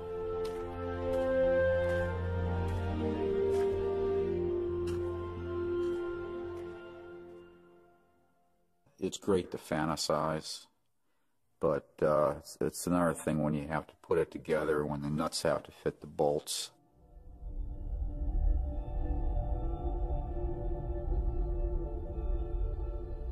Like the Apollo missions to the Moon, sending human beings to Mars will mean putting people in harm's way. There are many dangers in outer space, and many things could go wrong. A serious equipment breakdown could doom the crew to their deaths. Some argue that the risk of failure is simply too high. You know, back in the days when medieval man was looking out from Europe and thinking about exploring the world was unknown, and map makers populated their maps with dragons. We've got the same thing today. There are people who are afraid to go out into space, and they've populated their maps of the solar system with dragons.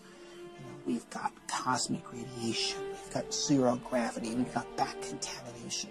But these are dragons that we can take on.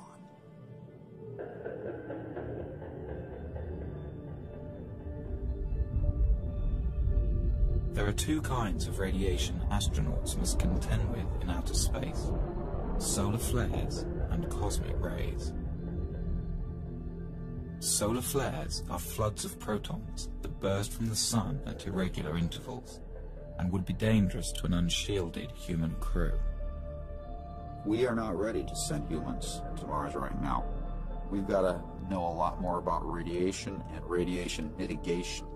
One of the Apollo flights barely missed, like by a week, a major solar event. If it had gone off when the Apollo astronauts were on the way back and forth to the moon, they would have gotten their entire lifetime radiation dose in that one mission. And that's just one solar flare. So that's why we worry about this. In the Mars Direct plan, Zubrin envisions a central insulated core where a crew can retreat to while the radiation passes by. The core would be surrounded by all the provisions of the mission. This should stop any harmful dose of radiation from reaching the astronauts. Basically, you use your pantry as your storm shelter. So a solar flare happens, the alarm bell rings, the crew goes into the storm shelter, they stay in there cramped up pretty tight for a few hours until the all clear rings and they come out. This is going to happen once, it might happen twice in the course of the mission. The second type of radiation is cosmic rays. This constant rain of charged particles comes from interstellar space and cannot be avoided without many meters of shielding. We can experience some of this type of radiation on Earth at high altitudes. Airline pilots who spend their careers flying high in the atmosphere can receive almost as much of this radiation throughout their life as a Mars astronaut would on a 2.5-year mission. It's a long trip. It's a 6-month trip there, a 6-month trip back. Is probably a year on the surface. That's a lot of radiation. The best estimates are that the magnitude of that dose is not that great. Perhaps 60 rem of radiation scattered over 2.5 years. Now, 60 rem of radiation delivered over a long period of time like that would not create any noticeable effects at all. It would, though it is believed, increase your statistical risk of getting cancer at some point later in your life by about 1%. Right now, if you're an average American and you do not smoke, you have a 20% chance you're going to die of cancer. This would make it 21. If you're an average American smoker, it's 40. So in fact, if you recruited the Mars crew out of smokers and sent them to Mars without their tobacco, you would be reducing their chance of getting cancer.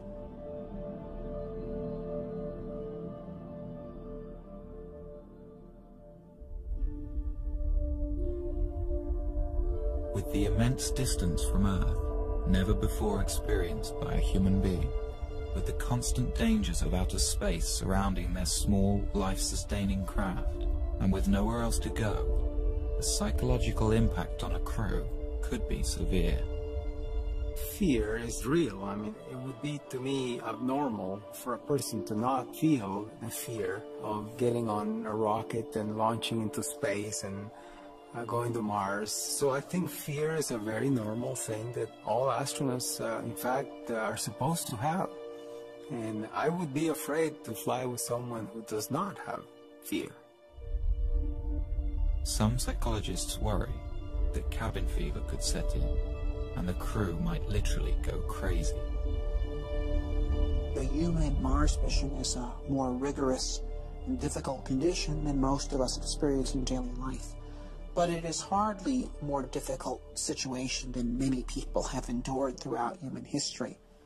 We can compare the Mars crew to the crew of 19th century or prior sailing vessels, many of whom were away from home for 3 years or more than 3 years, under conditions in which they're eating extremely bad food, without any medical knowledge to support their health, commanded by brutal officers. In every respect, the crew of a human Mars mission, with the full support of mission support in the whole world cheering for them and great rewards awaiting for them in life upon their return, is in a vastly superior condition. The Mars Direct crew will spend most of their time inside the 2-story hab, carefully designed to promote psychological well-being despite the confinement. The space where I think everybody would spend the most time, just like a lot of homes on Earth, would be the galley wardroom area. There would be chairs, a table, some kind of large screen for entertainment. You would have individual staterooms, about 4 or 5 feet wide. The ability for them to communicate with loved ones, with colleagues on Earth, I think will be almost unlimited. A Mars crew will need to be carefully chosen and thoroughly tested to ensure their ability to handle the extreme isolation.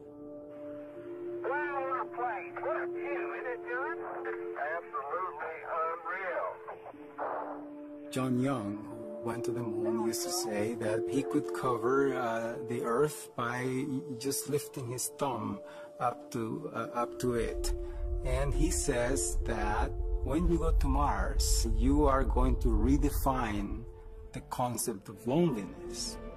And so it is very important that the crew be well balanced and well chosen so that they can support each other. Whoever gets picked to go, they will have to learn to live together for 2.5 years. If you put out a call for volunteers for the first crew to Mars, they'd be lined up coast to coast. Most people recognize what's left after you go is the good you left behind.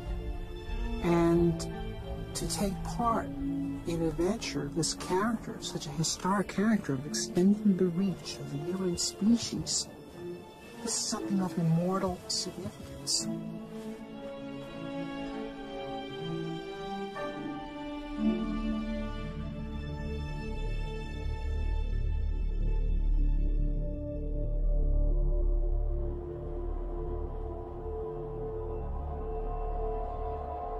One of the most bogus threats associated with the Mars mission is the so-called back contamination issue, which is this notion that you go to Mars and discover these virulent disease organisms that you bring back to Earth and destroy all life on Earth. If we discover life on Mars, one fear is that our Earth biology will have no defense against possible Martian pathogens. Some argue that missions to Mars cannot be risked until we can prove Mars is free from harmful contaminants. This is completely nonsensical. There's natural transfer of material from Mars to Earth all the time. You get around 500 kilograms of unsterilized Martian rocks landing on Earth every year, and they have been doing so for the past 3-4 billion years. And so if there were Martian organisms that could contaminate the Earth, they've already done so. Although the prospect of Martian diseases seems remote, lawmakers have required that NASA create elaborate protocol to ensure that any extraterrestrial material stays contained. And like the Apollo astronauts, who spent 17 days in quarantine after their return from a sterile moon, the Mars crew will have to be thoroughly tested for any harmful Martian pathogens. The probability is infinitesimally tiny. But nevertheless, this is our home planet, and it's extremely important, and we have to protect it. The idea of a pathogen on Mars is clearly ridiculous because there is no megafauna or megaflora on Mars for pathogens to infect. So it is impossible to propose a credible life cycle for a Martian pathogen.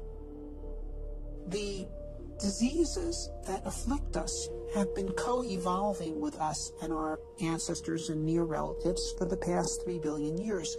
And they are specifically designed to live inside the habitat of the human body and to overcome its defenses. And they've been engaged in an arms race with the human defenses for those 3 billion years. This is why humans do not get diseases from distantly related species. For example, I don't know of any person who has ever contracted Dutch elm disease. And trees don't get colds.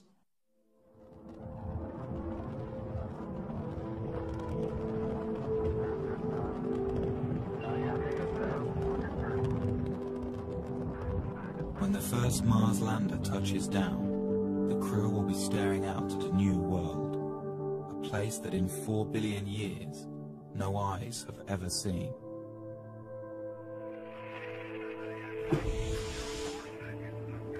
The crew won't be alone. Millions of television viewers back home will be watching as the first man or woman places their footprint into the rust-colored soil. The crew will savor these moments, for here, someday, a new branch of civilization might begin, and future Martians will remember and celebrate this day.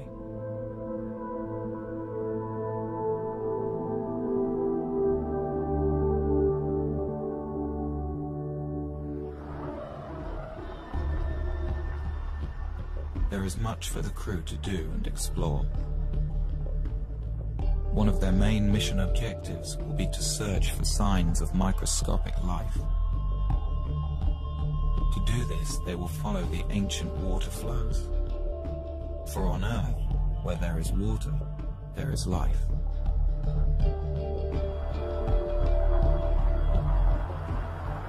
To help the crew in their search, they will have a pressurized rover that allows them to explore in a comfortable shirt-sleeve environment.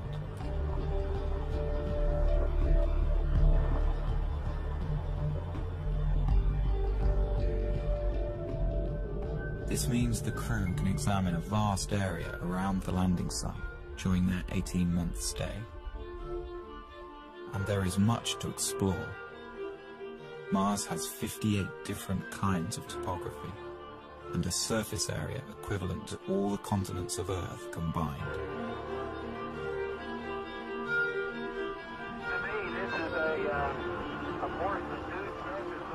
If these explorers can uncover the fossilized remnants of indigenous Martian life, they will redefine mankind's understanding of its place in the universe. For if life arose separately on a planet so close to our own, it strongly suggests that the universe is a biologically rich place and full of life.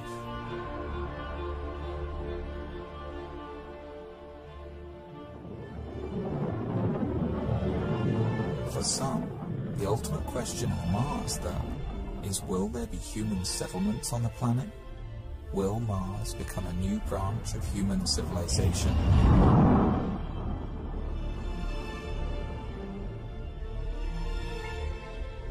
As each subsequent Mars mission explores a wider and wider area of the planet over several years, an ideal site for a base will be found, probably one with a thermal vent that can supply water and power. At that point, several HABs will be landed in this one spot, with crews that plan to stay for 4, 8, or even 12 years. The HABs will be interconnected, and a permanent human presence on Mars will be established. This scientific community will have to learn to become self-sufficient, to be able to survive on Mars without supplies constantly being sent from Earth. But unlike any other planet in the solar system besides Earth, Mars has all of the fundamentals needed to make this possible.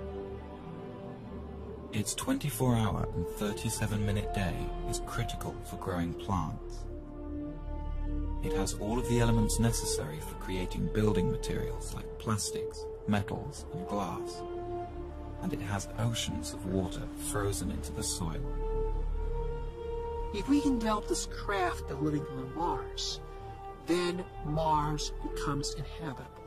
Not immediately physically, but intellectually. I mean, look, what determines whether an environment is habitable or not? Is Colorado habitable? We're not naturally adapted to live in Colorado. We're tropical animals. No one could survive a single winter night here without technology, such as clothing, efficient use of fire.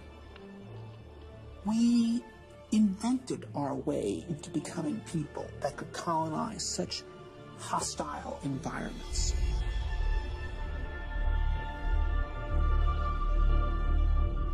Eventually, with a lot of ingenuity and invention, the scientists will learn to live off the land. They will grow crops in the iron-rich but potassium-poor soil. And they will produce oxygen and energy from the water and atmosphere.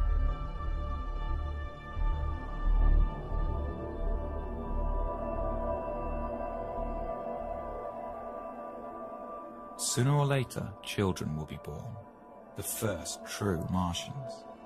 They will grow up to see Mars as their home. With time, more and more people will arrive. These won't only be scientists, but settlers, people who plan to stay. They may come for all kinds of reasons, but to them, Mars will be a chance to start over, to build a new life for themselves.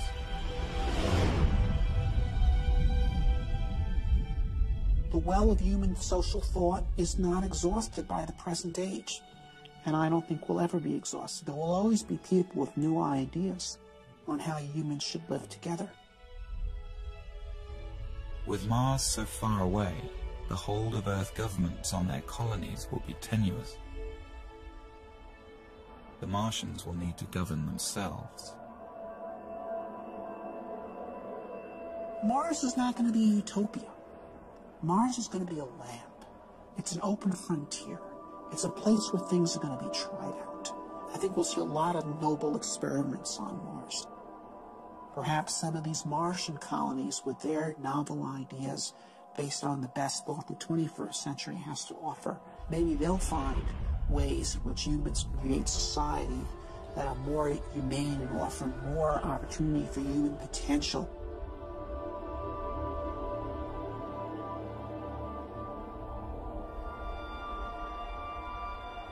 The ultimate dream of the Martians will be to terraform their planet, to make Mars as hospitable as Earth. This may not be as big a fantasy as it seems.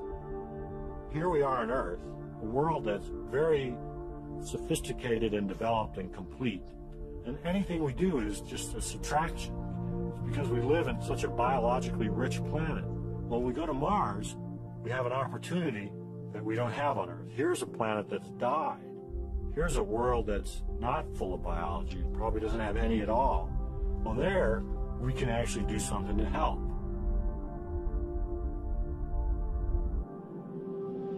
Once there are large human settlements on Mars that have significant industrial capability, we could actually start addressing ourselves to the question of transforming the Martian environment itself, terraforming Mars, as it's called, because Mars was once a warm and wet planet, and it could be made so again through human engineering efforts.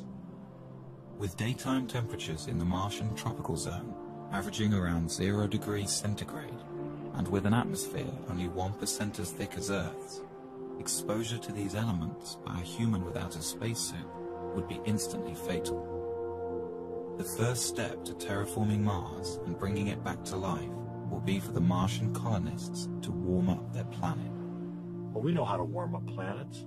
We're doing it on Earth by putting gases in the atmosphere. On Earth, it's not a good idea to warm up the planet. The temperature is just fine, thank you. We don't need it any warmer here.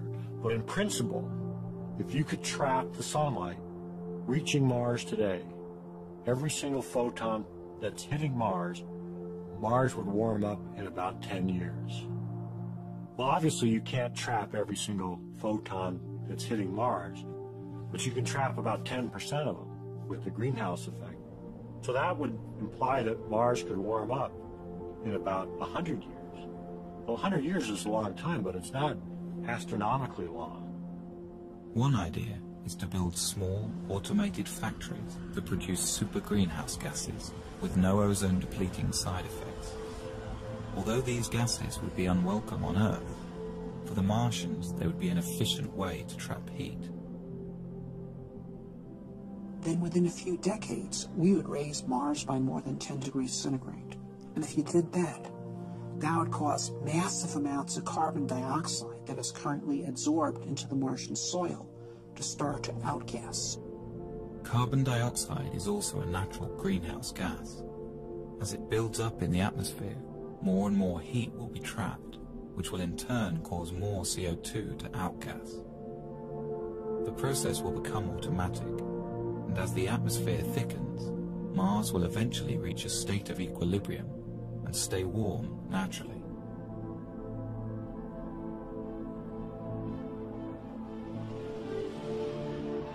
The rise in air pressure would mean that the human colonists could discard their pressure suits and walk around the surface of Mars carrying only a supply of oxygen.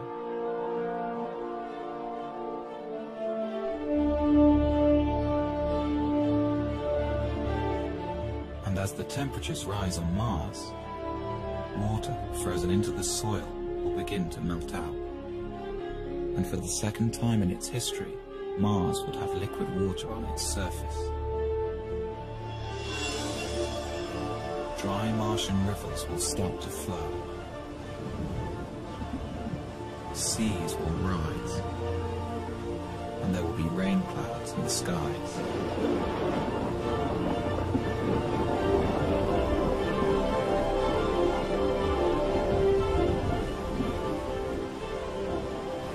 The return of Mars to its warm and wet stage will make it a fertile environment for life. Any indigenous Martian organisms lying dormant will begin to grow, and Mars will be full of Martians.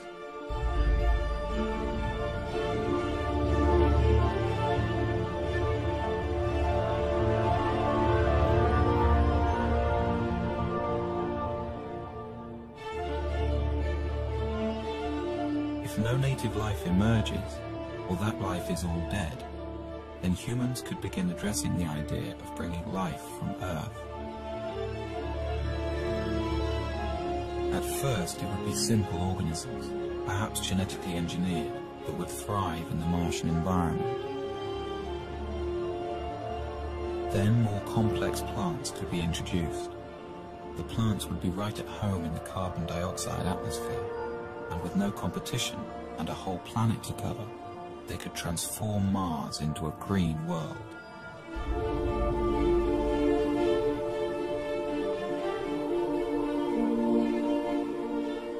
Warming Mars so that it sustains life is rapid, but then the slow process of making the atmosphere breathable for humans and animals starts, and that's done by plants. Although the process will happen naturally, if the colonists can't find a quicker way, it will take tens of thousands of years. This is a philosophical debate. Many people think the universe has a big sign on it that says, "Do not touch. Leave it alone. It was made this way. It is not in our purview as human beings to change anything." I can respect that view, although I disagree with it. I think the universe has a big sign on it that says, "Go forth and spread life."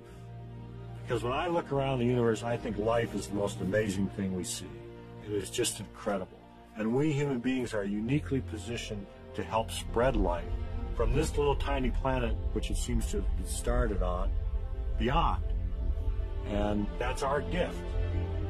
Earth's gift to the universe, I think, is the gift of life.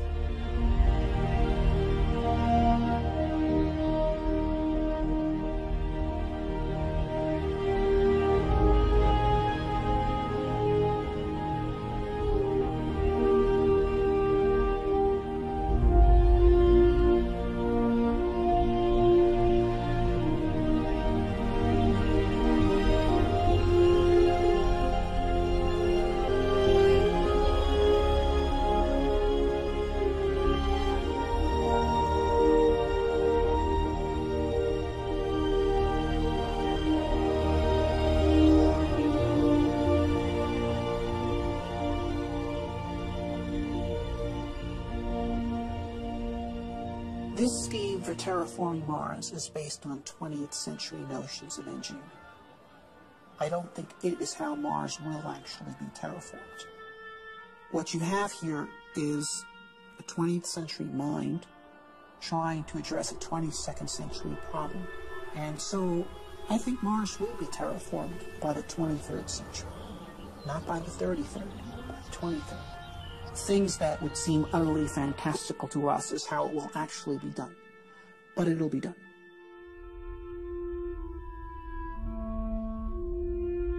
We're at a crossroads today. We either muster the courage to go, or we risk the possibility of stagnation and decay. The exploration of the solar system and expanding of life to the rest of our solar system and someday beyond is the kind of thing that will keep our civilization going. We're explorers by nature. Eventually we will go to the stars. And the question is, when will we start? I think a man-Mars mission could happen within 15 years. Some days I'm very optimistic. I think we can do it in 10, maybe 15 years.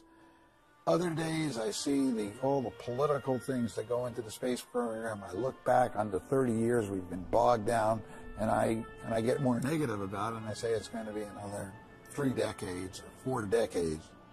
Yeah, I would be surprised if we got to Mars prior to 2025 or 2030. In May of 2018. Understanding the various political obstacles that exist and what we need to fight through to get the program started, I believe that we will be on Mars by 2020.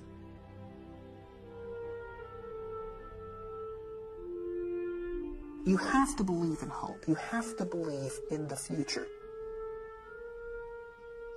There are more and more people coming around to the point of view that a positive future for humanity requires human expansion to space. We will eventually break through the forces of inertia that have been holding this thing back.